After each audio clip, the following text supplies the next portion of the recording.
Fala, meus queridos, bom dia mais uma vez. Espero que tenham ido bem de prova, né? A prova foi ontem. Eu tô gravando esse vídeo no mesmo dia da prova, na quarta, mas como vocês vão ver só amanhã, ontem, né? Espero que tenham ido bem. Tomara que tenham conseguido resolvê-la tranquilo. E vamos tocar o barco, né? Bom, galera, meus queridos da terceira série, nós falamos sobre a Segunda Guerra Mundial e agora a gente volta um pouco para falar sobre a Era Vargas. A gente volta para o Brasil e começa a falar sobre a Era Vargas para a gente entender como é que foi um dos governos mais longos e controversos da nossa história, né? Vargas é uma figura muito emblemática. Ela não consegue ser uma figura simples, uma figura que as pessoas que do meio político, né, mesmo ainda nos dias atuais, não conseguem passar incólume. Para vocês terem ideia, o Fernando Henrique Cardoso, quando eleito nos anos 90, ele disse que, enfim, a Era Vargas acabou. Ou seja, o Vargas que governou o Brasil de 1930 até 1945, um presidente da República em 1994 disse que a Era Vargas, no governo dele, iria acabar. Bom, no governo atual também se fala muito, né, sobre a questão da CLT, sobre a questão das leis trabalhistas, que foram criadas pelo Vargas, né? A CLT é uma criação do Vargas. Então, percebam como Vargas é um político de extrema importância para o nosso país. Ao final dessas aulas sobre a Era Vargas, eu quero que vocês cheguem às conclusões de vocês sobre o que vocês acham da figura política desse indivíduo na história do Brasil, tá bom? Vamos lá, vamos começar a tentar entender primeiro como que vai surgir a Era Vargas. É importante a gente ressaltar que antes de 1930, lá nos anos 20, havia uma certa, como é que pode-se dizer, uma insatisfação popular no Brasil. Uma insatisfação cultural, uma insatisfação social, uma insatisfação militar, ou seja, vários setores, até da própria oligarquia, tá? Tinha gente da oligarquia brasileira que não estava contente com a República Oligárquica. São os oligarcas dissidentes, que a gente vai falar um pouco mais para frente. E essa insatisfação vai gerar, e essa desigualdade, vão gerar uma série de protestos, greves, rebeliões e levantes contra o governo brasileiro, contra a Primeira República. O primeiro grande movimento que vai surgir é o movimento tenentista. O que foi o movimento tenentista? Ele foi um movimento liderado por capitães e tenentes, certo, do Exército, que recorreram às armas para demonstrar, para expressar o seu descontentamento com o governo e também com o desprezo que a República Velha, que a Primeira República tinha com as Forças Armadas. Bom, o primeiro grande movimento tenentista ocorreu em 1922, vai ser o conhecido os 18 do Forte, os 18 do Forte de Copacabana. O que aconteceu?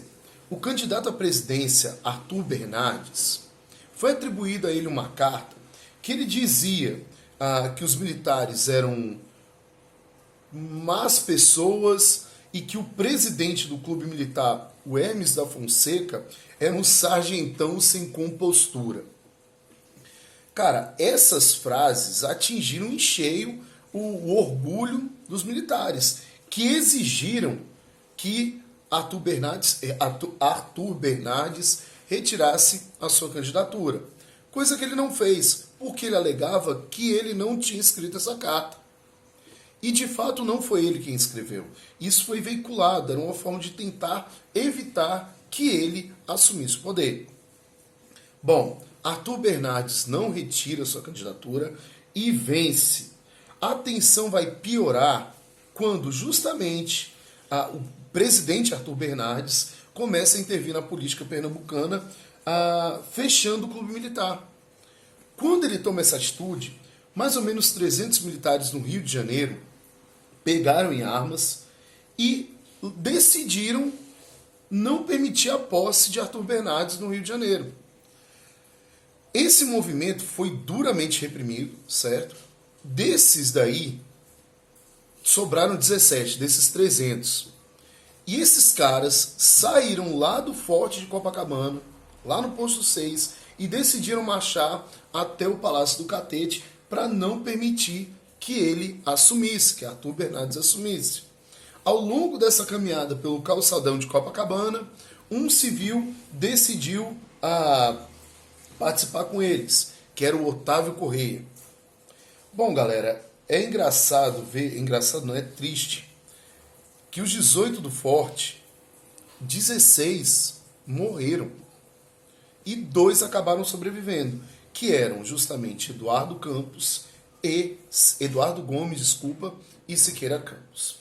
Bom, o movimento tenentista no Rio não foi bem sucedido. O objetivo era não permitir que o Arthur Bernardes assumisse o poder. E o que aconteceu? O governo brasileiro, quem participou desse levante e não foi morto, eles acabaram prendendo ou colocando eles, como é que pode se dizer, em guarnições extremamente distantes. Isso não ajudou a desmobilizar os militares. Em 5 de julho de 1924, no mesmo dia, no mesmo mês do primeiro levante comunista, do primeiro levante tenentista, eu tenho o segundo levante tenentista, 5 de julho de 1924. Esse aconteceu em São Paulo, dessa vez liderado pelo general reformado Isidoro Dias Lopes e pelo major Miguel Costa, da Força Pública de São Paulo. Os objetivos do segundo movimento tenentista são mais bem definidos. Eles não se colocaram mais como apenas um problema para se resolver do militarismo com o presidente, mas como árbitros dos problemas nacionais.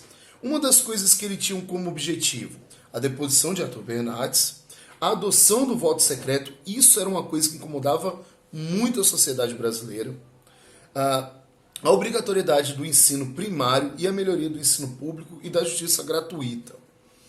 Bom, quando São Paulo fez esse levante tenentista em 1924, outros estados começaram também a fazer. Mato Grosso, Sergipe, Amazonas, Pará e depois de alguns meses também o Rio Grande do Sul. O governo brasileiro, contando com uma força muito mais numerosa e além disso com o apoio da aviação militar, conseguiu vencer os tenentes, mas não todos. Uma parte dos tenentes de São Paulo criaram a chamada Coluna Paulista e rumou para Foz do Iguaçu, onde ela se uniu com a Coluna Gaúcha, que eram remanescentes do levante tenentista do Rio Grande do Sul. Esses dois grupos vão formar o que se chama de Coluna Prestes. Luiz Carlos Prestes, uma figura extremamente importante para esse movimento tenentista. Ele é um dos líderes da Coluna Gaúcha e começa a liderar a Coluna Prestes. A Coluna Prestes é a dissidência da Coluna Paulista e da Coluna Gaúcha.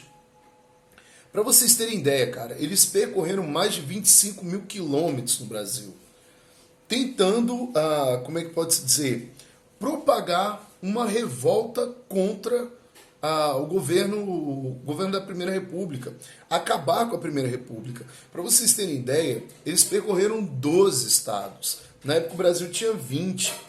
E o mais interessante é isso. Eles evitavam capitais, eles evitavam cidades grandes, evitavam ferrovias, as melhores estradas de rodagem. Eles passavam pelo interior do Brasil. Meu pai diz, não sei se isso é verdade, que Luiz Carlos Prestes passou numa cidade que ele viveu, em Paracatu, e tocou fogo na cidade, tá?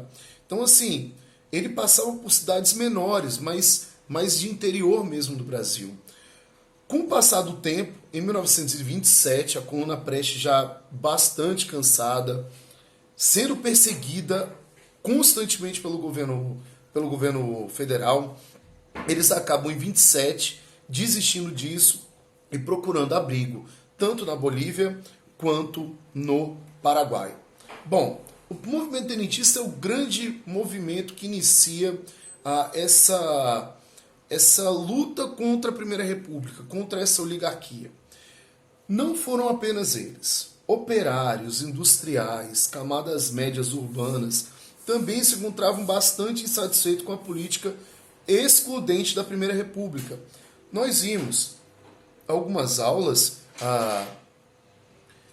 que o sertão nordestino era totalmente largado às traças, a população mais pobre, operária do Brasil, vivia muito mal. Então, havia uma insatisfação muito grande dessas camadas mais pobres, mas também de camadas, por exemplo, urbanas, como, por exemplo, industriais. A galera reclamava muito, os donos de indústria no Brasil, reclamavam muito que eles não assistiam, que o governo não assistia a eles, que estava preocupado apenas com a oligarquia cafeeira. Então, havia uma insatisfação de diversos grupos dentro do Brasil. Para piorar a situação, veio o processo de escolher o próximo presidente. O presidente atual do Brasil, nesse momento, é o Washington Luiz. O Washington Luiz é um político do PRP, Partido Republicano Paulista. E, de acordo com o que nós vimos, no processo da política do café com leite, quem deveria indicar o próximo presidente não era São Paulo, e sim Minas. Então, havia uma certeza que Minas seria o estado que iria escolher e decidir sobre as eleições de 1930. O Washington Luiz decidiu não fazer isso. Decidiu quebrar essa tradição e indicou um paulista, Júlio Prestes, a candidatura à presidência do Brasil. Júlio Prestes não é parente de Luiz Carlos Prestes, não tem nada a ver um com o outro, tá bom? Os sobrenomes são o mesmo, mas nada a ver um com o outro. Júlio Prestes é então o candidato da situação. O mineiro Antônio Carlos, que era o que acreditava que seria o escolhido, não foi. E aí ele começou uma tentativa de quebrar esse poder de São Paulo. Ele vai criar então o que se chama de Aliança Liberal, onde ele une os estados de Minas Gerais, Rio Grande do Sul e Paraíba, principalmente esses três.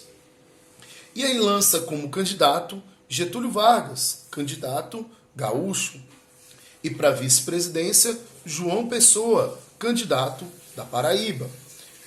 João Pessoa, por sinal, até antes da morte de João Pessoa, é um pouquinho de spoiler para vocês, a capital da Paraíba era a cidade da Paraíba. Após a morte de João Pessoa, mudou-se o nome para João Pessoa. Político de extrema importância para esse contexto, que a gente vai ver já já como é que funciona. Bom, o Vargas tentou unir todos os grupos descontentes com o governo paulista, com a oligarquia que existia na Primeira República. Por exemplo, o que ele defendia? Voto secreto e a justiça eleitoral. Atendimento às reivindicações dos operários. A anistia irrestrita. Isso daqui serve para atrair os tenentes. Com esse programa político, o Vargas conseguiu atrair muita gente. Para piorar a situação, ainda teve um fator extremamente ruim para o Washington Luiz. A base de apoio dele, que eram os cafeicultores paulistas, tiveram problema com a crise de 29. Ou seja, a produção de café aumentou absurdamente, a venda não teve, e os cafeicultores fizeram o quê? Tentaram fazer o que eles sempre faziam.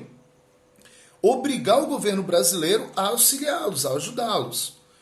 Washington Luiz falou assim, mano, não vai rolar, eu tenho que conter gastos. A gente vive um período de crise. Com isso, Washington Luiz acabou perdendo uma parte do seu eleitorado, da sua base política, da base que sustenta ele. E isso vai ser um complicador. O que aconteceu? A fraude comeu solta na eleição. E não foi só o Washington Luiz. A Aliança Liberal do Vargas também tentou burlar o processo eleitoral. Só que o Washington Luiz e o PRP foram mais eficazes. Júlio Prestes acabou presidente. O lance é, no Brasil, às vezes, alguns candidatos à presidência não aceitam muito bem derrotas.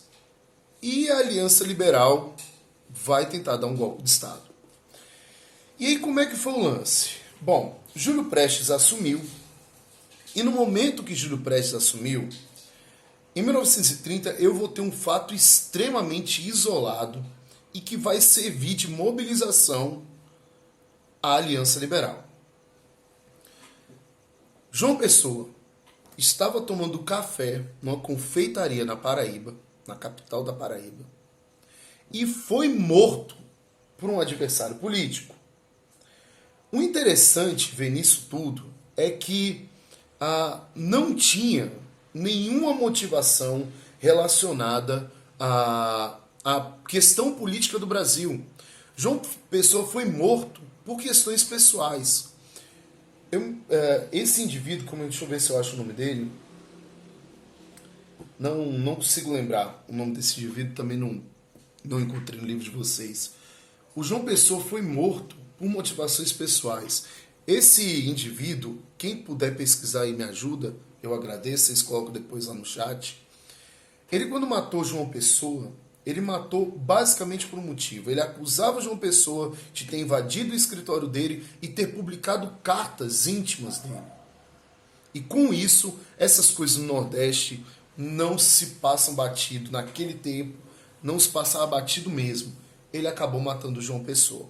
Quando João Pessoa foi morto, começou a mobilização dos tenentes e da Aliança Liberal no Brasil para tentar tirar proveito disso, demonstrando a instabilidade do governo, demonstrando a insatisfação. Ou seja, eles se aproveitam de um fato totalmente isolado para conseguir tomar o poder. Os tenentes começaram a marchar em direção ao Rio de Janeiro falando que ia tirar o Washington Luiz. Só que aí, antes das forças que vinham lá do Rio Grande do Sul chegarem no Rio de Janeiro, o general Tasso Fragoso, Mena Barreto e o almirante Isaías de Noronha, depois o Washington Luiz, entregou o poder para Getúlio Vargas. Sim, foi um golpe de Estado. O governo, a partir de 1930, é um golpe de Estado, não há como negar, tá? Muitos tentam dizer que foi uma revolução, a Revolução de 1930, porém, não foi revolução, foi golpe. Aliás, o Karnal, Leandro Karnal, historiador fantástico, ele disse que o Brasil é a terra do golpe, né? O golpe do filho no pai, 1822, o golpe dos militares em Dom Pedro II, 1889, o golpe de 1930, o golpe de 64, o golpe de 37 do Vargas, e aí depois de 64, não sei se teve mais golpe, né? Mas fica aí o registro, né, de que o Brasil é a terra do golpe, como diz Karnal. E aí eu tenho o início da Era Vargas, galera. A Era Vargas vai começar em 1930, certo? E vai até 1945. A gente pode dividir esse governo em 3 partes. O governo provisório, que vai de 30 a 34. O governo constitucionalista, que vai de 34 até 37. E o Estado Novo, que é um governo ditatorial de 37 até 1945. Bom, próxima aula eu começo a falar para vocês sobre o governo provisório, os problemas que eles vão ter com paulistas, tá? São Paulo vai agir de maneira extremamente enérgica contra Getúlio Vargas. Então, vale a pena acompanhar, tá? E aí também a gente fala um pouquinho sobre o governo constitucional, deixando para a próxima etapa o governo provisório. Ok, meninos? Beijos, até mais. Galera, estarei, tá? Lá no momento com... vou botar uma atividade no chat para vocês, lá nos arquivozinhos lá da minha sala. e aí vocês resolvam para mim, ok? Beijos, até mais. Estarei lá tirando dúvidas. Tchau, tchau, meninos.